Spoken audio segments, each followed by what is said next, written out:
Hi friends, अगर आप unfortunately कभी साइबर क्राइम के शिकार होते हैं तो सबसे इम्पोर्टेंट बात यह है कि आपके पास क्या मेथड्स है इन इंडिया में जहां पे आप अपना साइबर क्राइम रिपोर्ट कर सकते हो। तो आज हम लोग उन चीज़ों के बारे में बात करेंगे। तो पहला और सबसे आसान जो तरीका वो आपके नियरेस्ट पुलिस स्टेशन में जाके आपको रिपोर्ट करनी है साइबर क्राइम के बारे में। अगर आप आउट ऑफ इंडिया भी मतलब आपके साथ जो साइबर क्राइम हुआ है वहाँ पे शायद कोई एक्सटर्नल आउटसाइड ऑफ इंडिया भी इन्वॉल्व है, आपको लग रहा है कि क्रिमिनल आउटसाइड ऑफ इंडिया है, फिर भी आप उनके बारे में कंप्लेंट इंडियन साइबर लॉ में कर सकते हो। सो पहला तरीका हुआ पुलिस स्टेशन। दूसरा तरीका है हेल्पलाइन नंबर विच इज़ 1930। यहाँ पे आप कॉल करके भी अपनी कंप्लेंट रजिस्टर कर सकते हो। उसके अलावा एक वेब पोर्टल है विच इज़ cybercrime.gov.in।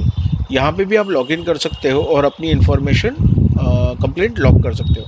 इन सब के लिए आपको कुछ बेसिक डॉक्यूमेंट्स जो है वो तैयार रखने पड़ेंगे, जैसे कि आपका आइडेंटिटी प्रूफ क्या है, आपका एड्रेस प्रूफ क्या है, और एविडेंसेस जो भी आपके साथ फ्रॉड हुआ है। पर्टिकुलरली जैसे मनी रिलेटेड फ्रॉड हुआ है तो आपके जो भी ट्रांजैक्शन रिसीट्स आई होंगी, अगर आपको कोई इन्फॉर्मेशन कुरियर से आई तो उसका जो भी पैकेजिंग मटेरियल होगा, जो भी रिसीट्स जनरेट हुई होंगी, आपकी बैंक स्टेटमेंट जहाँ पे ये साइबर क्राइम जो है वो रिफ्लेक्ट हो रहा हो या एंट्रीज आई हो, अगर कोई क्रेडिट कार्ड रिलेटेड फ्रॉड हुआ है तो उसका स्टेटमेंट जो भी आपके पास हो, ये सारे आपका रखना पड़ेगा। इसके अलावा अगर आप साइबर क्राइम में आपको कोई ईमेल आया था जिस पे क्लिक करने के बाद ये साइबर क्राइम हुआ है, या फिर कोई व्हाट्सएप मैसेज या कोई और मैसेजेस आए थे जिसके थ्रू मतलब कम्युनिकेशन के बाद ये साइबर क्राइम घटा है, तो उसके सारे एविडेंसेस, उस मेल के डिटेल्स, ये सारी चीज़ें आपको रखनी होंगी।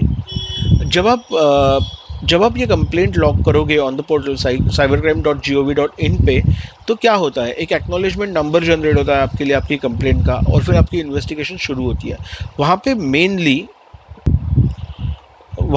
दो तरह की कंप्लेंट्स होती है, जैसे कि report a cyber crime against women and children, ये एक तरह का साइबर क्राइम है। और दूसरा है ऑल अदर साइबर क्राइम्स, जिसमें आपके फाइनेंशियल फ्रॉड्स हो सकते हैं, आपके ईमेल रिलेटेड कुछ फ्रॉड्स हो सकते हैं, वो सारे रिपोर्ट करने हैं। तो तो दो तरीके से आप जब रिपोर्ट कर सकते हो, उसके बाद आपको एक नंबर मिलेगा। अगर इन फ्यूचर कभी आपको अपनी कंप्लेंट वापस लेनी है तो जो पहली कैटेगरी है जहाँ पे आप cyber crime against women and children है, वो कंप्लेंट आप कभी भी वापस नहीं ले सकते हो। बट जो अदर आपने साइबर क्राइम रिपोर्ट किया है उस तरह की कंप्लेंट आप डेफिनेटली वापस ले सकते हो। ये ऑप्शन आपके पास है। आपको एक एक्नॉलेजमेंट मिलता है जिसके थ्रू आप आपकी साइबर कंप्लेंट का स्टेटस भी इन द फ्यूचर चेक करते रह सकते हो, जिससे आपको पता चलता रहेगा कि क्या इन्वेस्टिगेशन आपके उस केस में हो रही है।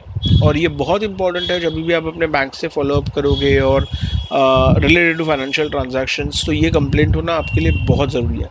सो ये कुछ तरीके हैं जहाँ से आप अपने साइबर क्राइम के अगेंस्ट कंप्लेंट लॉक कर सकते हो। Thank you.